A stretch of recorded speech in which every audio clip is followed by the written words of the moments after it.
आज की कहानी है बर्बाद कर दी बेटी बीणा की ज़िंदगी। मुंबई स्थित जसलोक अस्पताल के आईसीयू में बीणा बिस्तर पर निष्पांत पड़ी थी। उसे इस हालत में देखकर उसकी मां अहिल्या का कलेजा मुंह को आ रहा था। उसके कंठ में रुलाई उमड़ रही थी। उसने सपने में भी नहीं सोचा था कि उसे एक दिन ऐसे दुखदाई दृश्य का सामना करना पड़ेगा। वह बीणा के पास बैठकर उसके सिर पर हाथ फेरने लगी। मेरी बेटी, वह बुदबुदाई, तू एक बार आंखें खोल दे, तू होश में आ जा तो मैं तुझे बता सकूं कि मैं तुझे कितना चाहती हूँ। तू मेरे दिल के कितने करीब है। तू मुझे छोड़कर ना जा मेरी लाडो, तेरे बिना मेरा संसार सूना हो जाएगा। बेटी को खो देने की आशंका से वह परेशान थी। वह व्यग्रता से डॉक्टर और नर्सों का आना जाना ताक रही थी। उनसे बीणा की हालत के बारे में जानना चाह रही थी, पर हर कोई उसे किसी तरह का संतोषजनक उत्तर देने में असमर्थ था। जैसे ही उसे बीणा के बारे में सूचना मिली, वह पागलों की तरह बदहवास अस्पताल दौड़ी थी। बीणा को बेसुध देखकर वह चीख पड़ी थी। यह सब कैसे हुआ, क्यों हुआ? उसके होठों पर हजारों सवाल आए थे। मैं आपको सारी बात बाद में विस्तार से बताऊंगा, उसके दामाद भास्कर ने कहा था। आपको तो पता ही है कि बीणा ड्रग्स की आदी थी। लगता है कि इस बार उसने ओवरडोज ले ली और बेहोश हो गई। कामवाली बाई की नज़र उस पर पड़ी तो उसने दफ्तर में फ़ोन किया। मैं दौड़ा आया, उसे अस्पताल लाया और आपको खबर कर दी। हाय हाय, बीणा ठीक तो हो जाएगी ना? अहिल्या ने चिंतित होकर सवाल किया।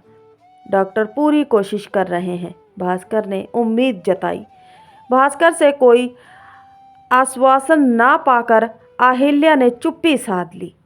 और वह कर भी क्या सकती थी? उसने अपने को इतना लाचार कभी महसूस नहीं किया था। वह जानती थी कि बीणा ड्रग्स लेती थी। ड्रग्स की यह आदत उसे अमेरिका में ही पड़ चुकी थी। मानसिक तनाव के चलते वह कभी कभी गोलियां फांक लेती थी। उसने ओवरडोज गलती से ली या आत्महत्या करने का प्रयत्न किया था। उसका मन एक बरागी अतीत में जा पहुंचा। उसे वह दिन भी याद आया जब बीणा पैदा हुई थी। लड़की के जन्म से घर में किसी प्रकार की हलचल नहीं हुई थी, कोई उत्साहित नहीं हुआ था। अहिल्या व उसका पति सुधाकर ऐसे परिवेश में पले बड़े थे जहां लड़कों को प्रश्रय दिया जाता था। लड़कियों की कोई अहमियत नहीं थी। लड़कों के जन्म पर थालियां बजाई जाती, लड्डू बांटे जाते, खुशियां मनाई जाती थी। बेटी हुई तो सबके मुंह लटक जाते। बेटी सिर का बोझ थी, वह घाटे का सौदा थी, एक बड़ी जिम्मेदारी थी। उसे पाल पोस कर बड़ा कर दूसरे को सौंप देना होता था।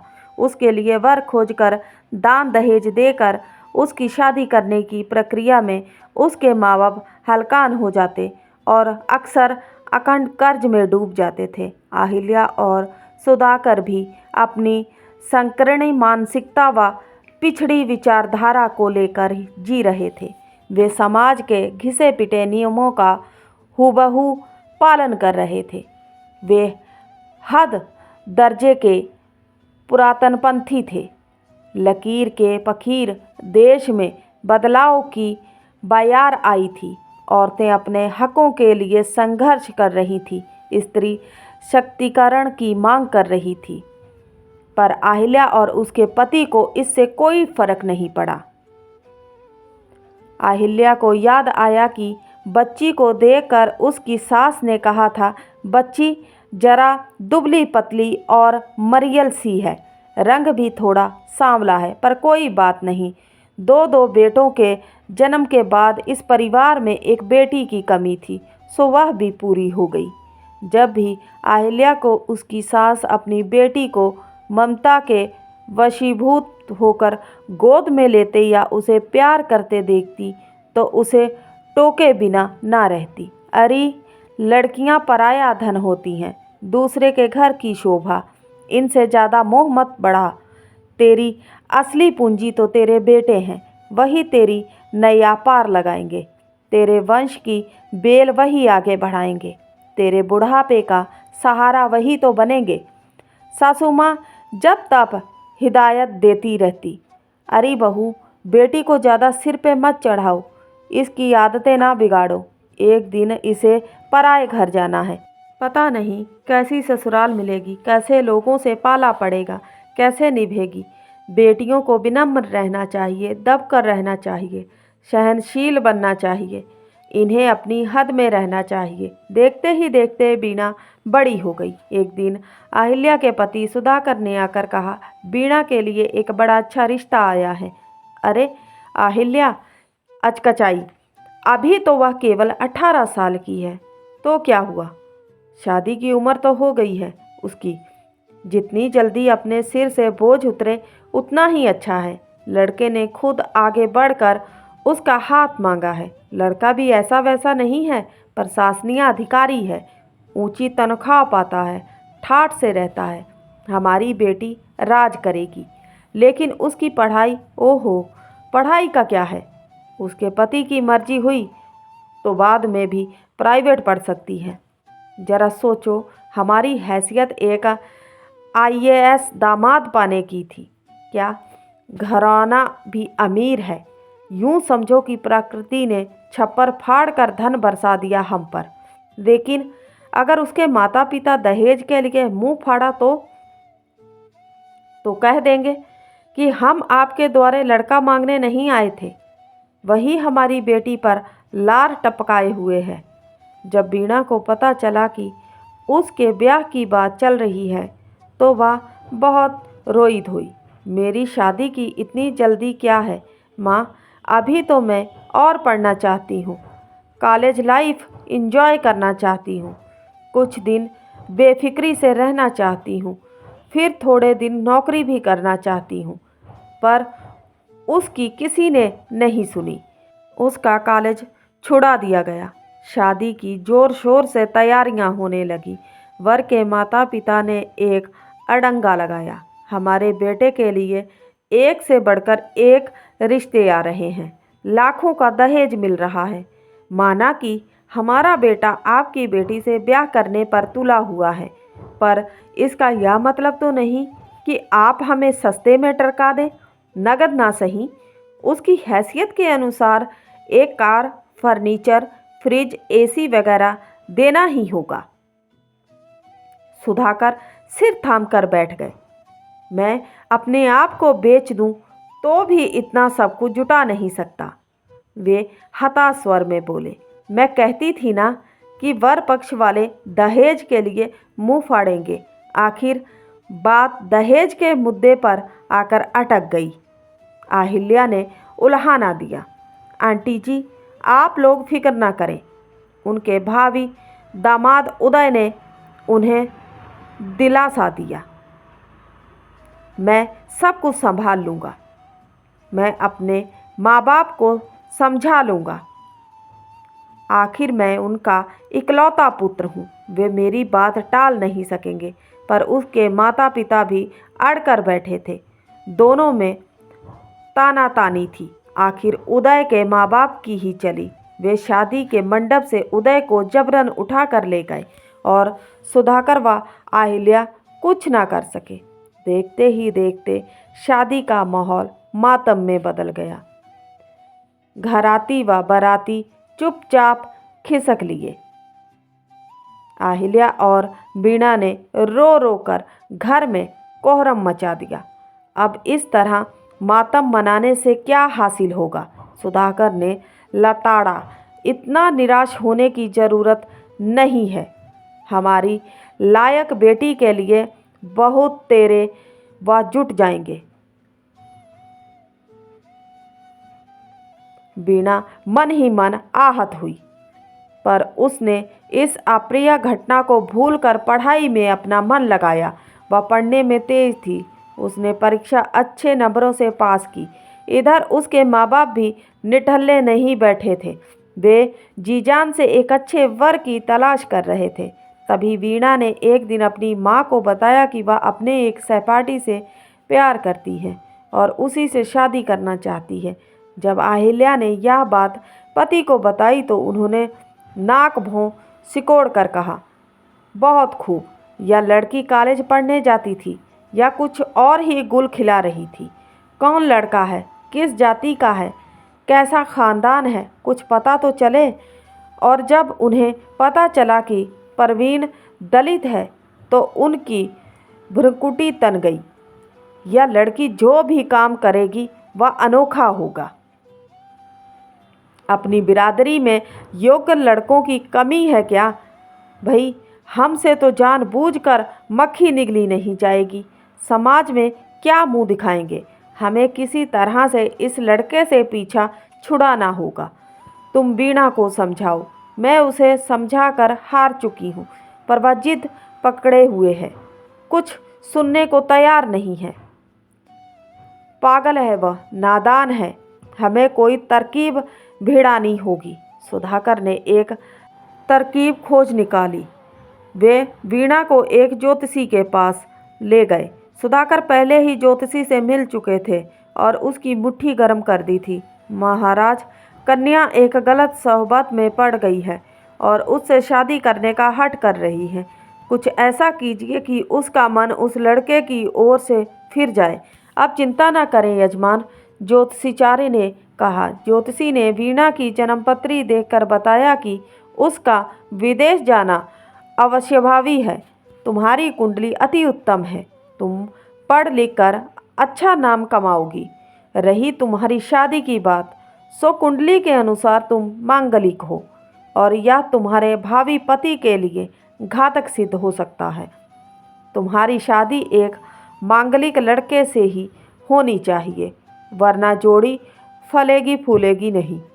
एक बात और, तुम्हारे ग्रह बताते हैं कि तुम्हारी एक शादी ऐन वक्त पर टूट गई थी।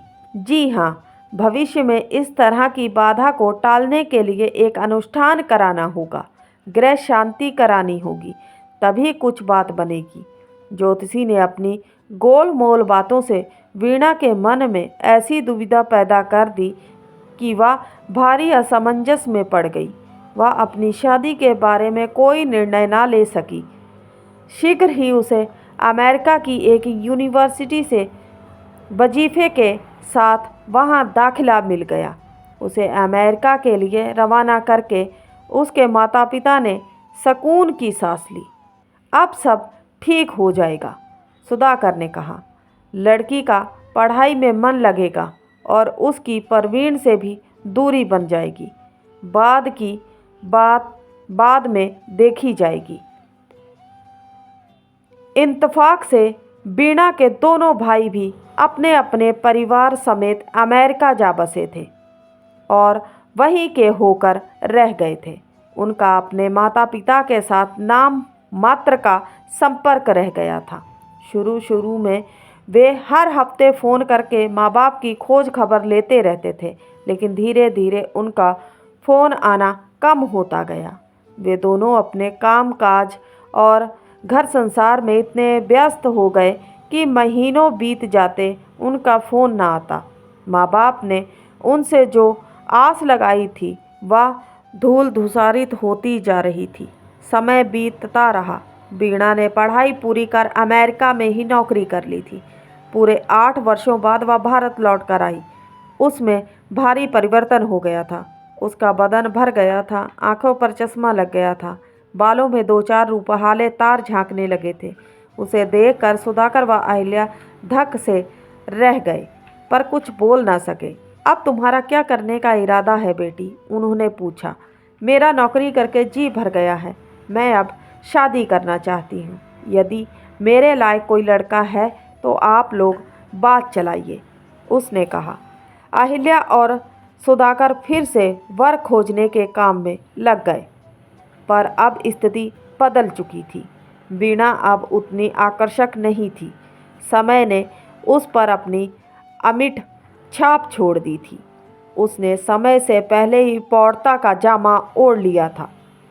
वह अब नटखट चुलबुली नहीं, धीर गंभीर हो गई थी। उसके माता पिता जहाँ भी बात चलाते उन्हें मायूसी ही हासिल होती थी। तभी एक दिन एक मित्र ने उन्हें भास्कर के बारे में बताया। है तो वह विधुर। उसकी पहली पत्नी की अचानक असमय मृत्यु हो गई। भास्कर नाम है उसका। वह इंजीनियर है, अच्छा कमाता है, खाते पीते घर का है। माँ बाप ने वीणा पर दबाव डालकर उसे शादी के लिए मना लिया। नवविवाहिता वीणा की सुप्त भावनाएं जाग उठी। उसके दिल में हिलोरें उठने लगी। वह दिवसप्रो में खो गई। वह अपने हिस्से की खुशियां बटोरने के लिए लालायित हो गई। लेकिन भास्कर से उसका जरा भी तालमेल नहीं बैठा। उनमें शुरू से ही पड़ती नहीं थी। दोनों के स्वभाव में जमीन आसमान का अंतर था। भास्कर बहुत ही मितभाषी, लेकिन हमेशा गुमसुम रहता, अपने में सीमित रहता। वीणा ने बहुत कोशिश की कि उनमें नज़दीकियां बढ़ें, पर यह एक तरफा प्रयास था। भास्कर का हृदय मानो एक दुर्भेद्य किला था। वह उसके मन की था ना पा सकी थी। उसे समझ पाना मुश्किल था। पति और पत्नी में जो अंतर्गता व आत्मीयता होनी चाहिए, वह उन दोनों में नहीं थी। दोनों में दैहिक संबंध भी नाम मात्र का था। दोनों एक ही घर में रहते पर अजनबियों की तरह। दोनों अपनी अपनी दुनिया में मस्त रहते, अपनी अपनी राह चलते। दिनों दिन वीणा और उसके बीच खाई बढ़ती गई। कभी कभी वीणा भविष्य के बारे में सोचकर चिंतित हो उठती। इस शुष्क स्वभाव वाले मनुष्य के साथ सारी जिंदगी कैसे कटेगी? इस ऊब भरे जीवन से वह कैसे निजात पाएगी? यही सोच निरंतर उसके मन को मातते रहती। एक दिन वह अपने माता पिता के पास जा पहुंची। माँ, पिताजी, मुझे इस आदमी से छुटकारा चाहिए, उसने दो टूक कहा। अहिल्या और सुधाकर स्तंभित रह गए। यह क्या कह रही है तू? अचानक यह कैसा फैसला ले लिया तूने? आखिर भास्कर में क्या बुराई है? अच्छे चाल चलन का है, अच्छा कमाता धमाता है, तुझसे अच्छी तरह पेश आता है। कोई दहेज वहेज का लफड़ा तो नहीं है ना? नहीं, 100 बात की एक बात है, मेरी उनसे नहीं पड़ती, हमारे विचार नहीं मिलते। मैं अब एक दिन भी उनके साथ नहीं बिताना चाहती। हमारा अलग हो जाना ही बेहतर है। पागल ना बन बेटी। जरा जरा सी बातों के लिए क्या शादी के बंधन को तोड़ना उचित है? बेटी, शादी में समझौता करना पड़ता है, तालमेल बिठाना पड़ता है, अपने ऐम को त्यागना पड़ता है। वह सब मैं जानती हूँ। मैंने अपनी तरफ से पूरा प्रयत्न करके देख लिया, पर हमेशा नाकाम रही। बस मैंने फैसला कर लिया है। आप लोगों को बताना जरूरी समझा, सो बता दिया। जल्दबाजी में कोई निर्णय ना ले वीणा। मैं तो सोचती हूँ कि एक बच्चा हो जाए तो तेरी मुश्किलें दूर हो जाएंगी, माँ, अहिल्या ने कहा। वीणा विदुपता से हंसी। जहाँ परस्पर चाहत और आकर्षण ना हो, जहाँ मन ना मिले, वहाँ एक बच्चा कैसे पति पत्नी के बीच की कड़ी बन सकता है? वह कैसे उन दोनों को एक दूसरे के करीब ला सकता है? अहिल्या और सुधाकर गहरी सोच में पड़ गए। इस लड़की ने तो एक भारी समस्या खड़ी कर दी। अहिल्या बोली, जरा सोचो, इतनी कोशिश से तो लड़की को पार लगाया, अब यह पति को छोड़कर वापस घर आ बैठी तो हम इसे सारा जीवन कैसे संभाल पाएंगे? हमारी भी तो उम्र हो रही है। इस लड़की ने तो बैठे बिठाए एक मुसीबत खड़ी कर दी। उसे किसी तरह समझा बुझाकर ऐसा पागलपन करने से रोको। हमारे परिवार में कभी किसी का तलाक नहीं हुआ। यह हमारे लिए डूब मरने की बात होगी। शादी ब्याह कोई हंसी खेल है क्या? और फिर इसे यह भी तो सोचना चाहिए कि इस उम्र में एक तलाकशुदा लड़की की दोबारा शादी कैसे हो पाएगी। लड़के क्या सड़कों पर पड़े मिलते हैं? और इसमें कौन से सुरखाब के पर लगे हैं जो इसे कोई मांग कर ले जाएगा? सुधाकर बोले, देखो मैं कोशिश करके देखती हूँ, पर मुझे नहीं लगता कि वीणा मानेगी। वह बड़ी ज़िद्दी होती जा रही है। अहिल्या ने कहा, तभी तो भुगत रही है। हमारा बस चलता तो इसकी शादी कभी की हो गई होती। हमारे बेटों ने हमारी पसंद की लड़कियों से शादी की और अपने अपने घर में खुश हैं, पर इस लड़की के ढंग ही निराले। पहले प्रेम विवाह का खुमार सिर पर सवार हुआ, फिर विदेश जाकर पढ़ने का शौक चर्राया। खैर छोड़ो, जो होना है सो होकर रहेगा। बूढ़े दंपति ने बेटी को समझा बुझाकर वापस उसके घर भेज दिया। एक दिन अचानक हृदय गति रुक जाने से सुधाकर की मौत हो गई।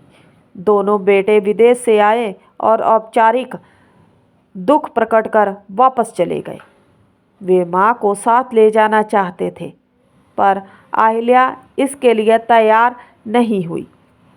अहिल्या किसी तरह अकेली अपने दिन काट रही थी कि सासा बेटी के हादसे के बारे में सुनकर उसके हाथों के तोते उड़ गए। वह अपना सिर धुनने लगी। इस लड़की को यह क्या सूझी? अरे, शादी से खुश नहीं थी तो पति को तलाक दे देती और अकेले चैन से रहती। भला अपनी जान देने की क्या ज़रूरत थी?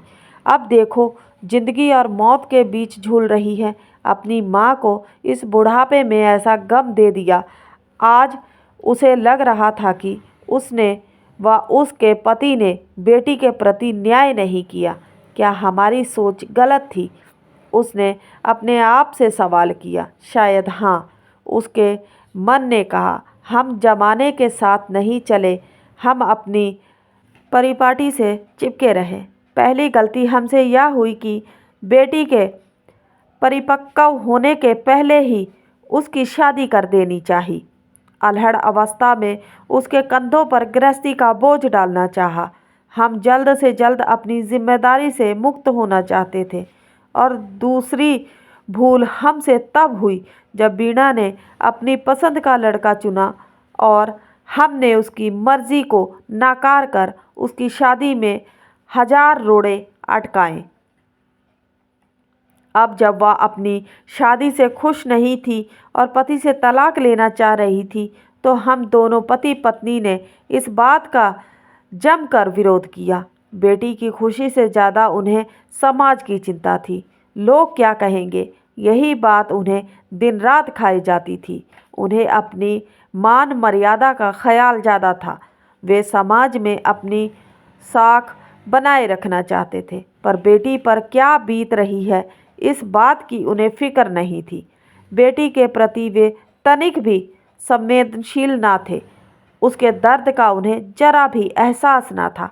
उन्होंने कभी अपनी बेटी के मन में बैठने की कोशिश नहीं की, कभी उसकी अतरंग भावनाओं को नहीं जानना चाहा। उसके जन्मदाता होकर भी वे उसके प्रति निठुर रहे, उदासीन रहे। अहिल्या को पिछली 20 घटनाएं याद आ गई, जब उसने वीणा को परे कर बेटों को कलेजे से लगाया था। उसने हमेशा बेटों को अहमियत दी, जबकि बेटी की अवहेलना की। बेटों को परवान चढ़ाया, पर बेटी जैसे तैसे पल गई।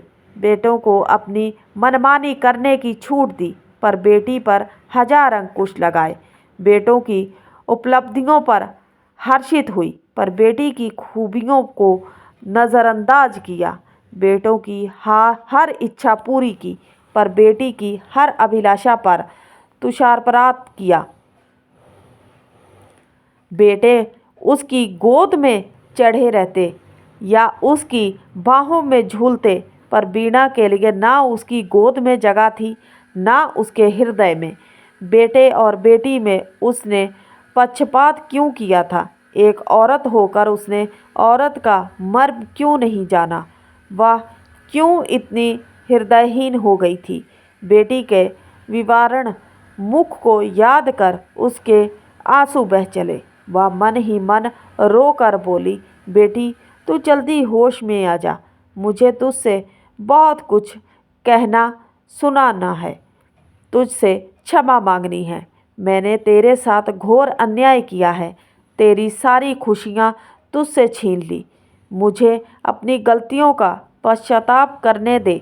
आज उसे इस बात का शिद्दत से एहसास हो रहा था कि जाने अनजाने उसने और उसके पति ने बेटी के प्रति पक्षपात किया, उसके हिस्से के प्यार में कटौती की, उसकी खुशियों के आड़े आए, उससे ज़रूरत से ज़्यादा शक्ति की, उस पर बचपन से बंदिशें लगाईं, उस पर अपनी मर्जी ला दी। वीणा ने भी कठपुतली के समान अपने पिता के सम्मति फरमानों का पालन किया, अपनी इच्छाओं आकांक्षाओं का दमन कर उनके इशारों पर चली। ढकोसलों, कुरीतियों और कुसंस्कारों से जकड़े समाज के नियमों के प्रति सिर झुकाए, फिर एक पुरुष के अधीन होकर उसके आगे घुटने टेक दिए, अपने अस्तित्व को मिटाकर अपना तन मन उसे सौंप दिया। फिर भी उसकी पूंछ नहीं थी, उसकी कद्र नहीं थी, उसकी कोई मान्यता न थी। प्रतीक्षा कक्ष में बैठे बैठे अहिल्या की आंख लग गई थी, तभी भास्कर आया। वह उसके लिए घर से चाय नाश्ता लेकर आया था। माँ जी, आप जरा रेस्ट रूम में जाकर फ्रेश हो लो, तब तक मैं यहाँ बैठता हूँ। अहिल्या नीचे की मंजिल पर गई। वहाँ बाथरूम से हाथ मुंह धोकर निकली थी कि एक अनजान औरत उसके पास आई और बोली, बहन जी, अंदर जो आईसीयू में मरीज भर्ती है, क्या वह आपकी बेटी है? और क्या वह भास्कर जी की पत्नी है? हाँ, लेकिन आप यह बात क्यों पूछ रही हैं? एक जमाना था जब मेरी बेटी शोभा भी इसी भास्कर से ब्याही थी।